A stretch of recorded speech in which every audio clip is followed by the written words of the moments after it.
Assalamualaikum warahmatullahi wabarakatuh, dan salam sejahtera untuk kita semua. WHO merekomendasikan untuk berolahraga dengan intensitas sedang 150 hingga 300 menit per minggu, atau dengan intensitas tinggi 75 hingga 150 menit per minggu. Nah, bagi kita yang sulit menemukan waktu luang, biasanya akan memilih berolahraga dengan intensitas tinggi, karena dalam waktu yang singkat mendapatkan manfaat yang sama dengan berolahraga dengan intensitas sedang yang membutuhkan durasi berolahraga 2 kali lipat. Apakah ini solusi untuk pesepeda yang sibuk?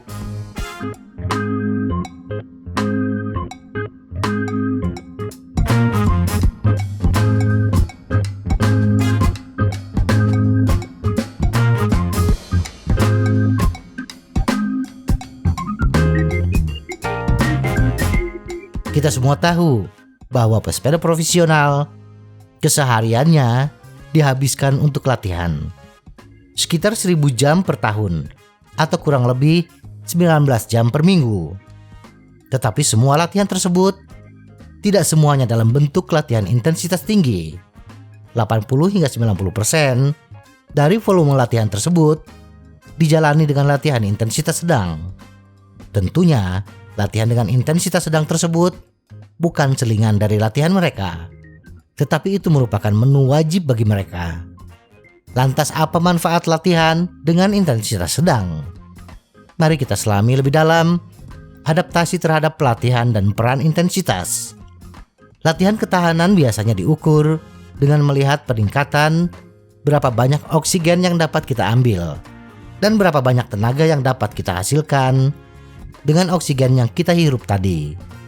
Ada banyak hal yang mempengaruhi seberapa baik kita dapat mengubah oksigen menjadi tenaga mengayuh, dari curah jantung hingga volume darah, kadar hematokrit, kapilarisasi, kepadatan mitokondria, pola pembakaran otot, dan lain-lain. Beberapa di antaranya paling baik dilatih melalui latihan intensitas tinggi, dan beberapa paling baik dilatih melalui volume latihan yang besar. Ada bukti yang menunjukkan bahwa seberapa baik kita mengubah oksigen yang kita dapatkan ke dalam mitokondria, pembangkit tenaga di dalam otot kita, menjadi keluaran tenaga ditingkatkan terutama melalui latihan intensif. Namun, seberapa banyak pembuluh darah yang mengelilingi otot kita, dan dengan demikian berapa banyak oksigen yang bisa kita suplai ke dalam mitokondria, terutama ditingkatkan melalui volume latihan.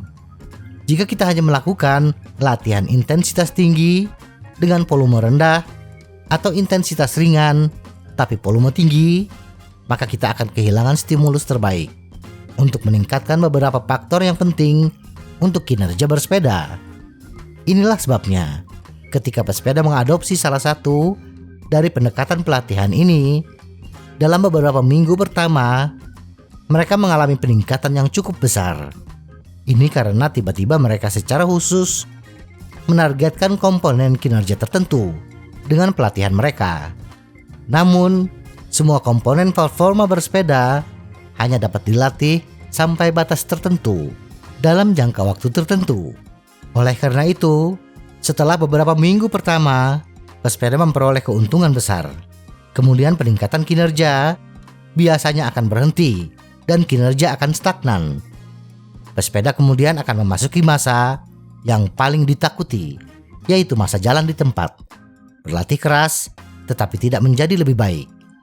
Pada titik ini, pergeseran ke ekstrem yang lain mungkin diperlukan. Namun, pada saat keuntungan dari pergantian tersebut telah dibuat, pesepeda kemungkinan besar akan kehilangan sebagian dari keuntungan sebelumnya. Kinerja keseluruhan tidak banyak berubah dari waktu ke waktu. Oleh karena itu, pendekatan yang jauh lebih baik adalah selalu berlatih dengan keseimbangan antara volume dan intensitas. Ini memastikan bahwa semua elemen kinerja selalu diperhatikan. Jadi apa yang terjadi jika kita hanya melakukan sesi dengan intensitas tinggi? Kita akan mendapatkan hasil yang memuaskan dalam jangka pendek. Tetapi kemudian kita akan mencapai dataran tinggi kebugaran yang akan sulit untuk ditembus tanpa menambahkan volume latihan ke dalam rencana pelatihan bersepeda kita. Semoga informasi ini bermanfaat. Tetap sehat. Salam goes.